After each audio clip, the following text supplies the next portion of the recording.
Well, it's funny. Actually, wait. As I think about the candidates, am I the oldest player in the field? I didn't think about it until now. Now dawns on Hikaru. It's like, I actually am, right? I never thought about that until now. Oh my gosh, that's crazy. Hikaru, hearty congratulations on qualifying for the candidates. Brilliant, when you make us all so very, very proud. Well done, my friend. Well done. Thank you. Appreciate it. Yeah, I mean, I just do what I can. Well, you certainly did. And to get to the candidates, as everybody knows, it's really, really hard. But now you got that next mountain, which is there's one prize, right? I mean, you got to be challenger. How are you preparing yourself? Yeah, I mean, at the moment, it's first of all, it's trying to assemble a team. Obviously, unlike when I qualified in 2016, or frankly, I think unlike any cycle in recent memory, I mean, for obvious reasons, of course, the final two qualifiers, both myself and Richard Rapport, we have very limited time. It's only 2 months before the event starts. And so first things first is I'm basically trying to put together the team. And then probably in a week or so, I'll start looking at ideas just in depth. I mean, I guess technically we still don't even know who the 8th player is, although, of course, it's going to be Ding Liren. So yeah, probably in about a week I'll start looking at stuff, but it's just great to qualify. I think for me, more than qualifying, even, was the fact that I was able to put together a great run at the end of the event in Berlin, winning those 3 games in a row in the qualifying stage. And I mean, obviously after that, it's all kind of just gravy, basically. Absolutely, becoming the number 1 ranked player in Blitz, the number 1 ranked player in Rapid. It's all very good. And you say that's a kind of an interesting thing. And I think a lot of people in the audiences would like your insights. You say you're putting together a team. You're working to put together a team. What does that mean? What does a candidate grandmaster like yourself? What is a team? What do you? Yeah, so I think first and foremost, well, you look at a game like I played against Levon, this sort of stuff where someone has an idea. I made it work in this rapid game. If this was a classical game, I suspect that after the whole G5 thing, I would have been in trouble. So what you do is you try to pick 1 or 2 people to help you out with preparation and very specific openings, which is also why you generally don't reveal who you're working with until after the event, because people know ahead of time. There's certain players who play certain openings. You just don't want them having that information. So mainly it's just looking at players who are specialists in certain openings. Maybe they have some special skill, like you can play training games against them. Maybe they play the Rui Lopez very well. Maybe they play something like Queen's Gambit Declined. But generally, you're just looking for those sorts of things and people who are experts in their field. Although I do have to say, in all fairness, I kind of did that in 2016, where I worked with Peter Lecko, and I decided to play the Queen's Indian defense. And 2 of my 3 losses in that event were in the Queen's Indian defense. So it can be a double-edged sword. Exactly. Hikaru, I just had one quick question about your sort of mental preparation for the event.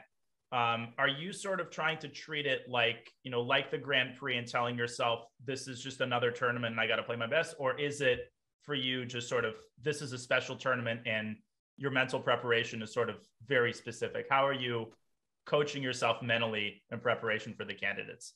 Yeah, I mean, I think for me, I treat it mostly as just another tournament. But one thing that I've said quite a bit recently is that perhaps my two biggest regrets both come from the candidates in 2016. First of all, switching my openings, playing the Queen's Indian defense instead of playing the Queen's Gambit Declined at the time, which I did play later in the event and won a game against Topalov with. But that was one of them. But the second thing with the candidates in 2016 was that I felt that I just basically cracked under the pressure. I think every night I was sleeping maybe 4 or 5 hours, and I just let all that stress and pressure get to me.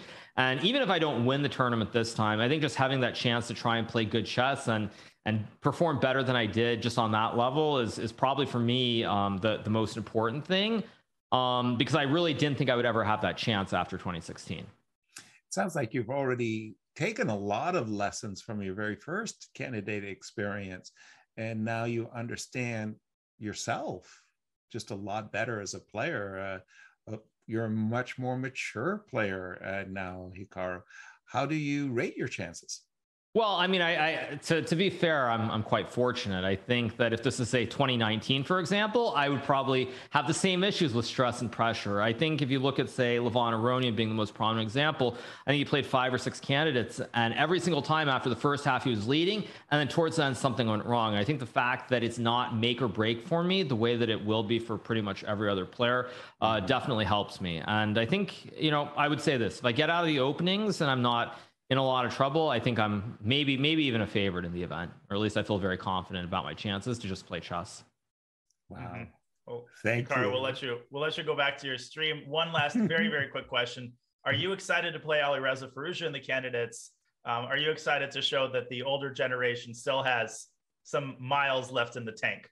Well, it's funny. Actually, wait, as I think about the candidates, am I the oldest player in the field? I didn't think about it until now. Now dawns on Hikaru. It's like, wow. I actually am, right? I never thought about that until now. Oh my gosh, that's crazy. You're the old man in the field. At 34, yeah. That's insane.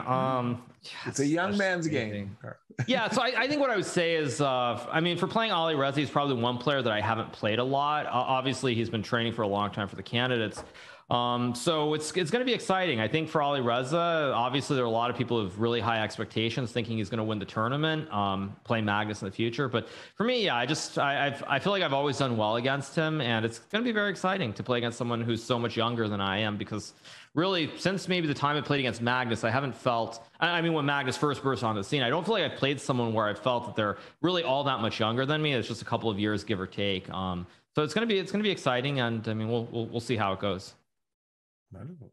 Hikaru, what can I say? We wish you our absolute best of luck, and we'll be applauding and cheering you on in your campaign to become challenger. Thank you so much, you guys.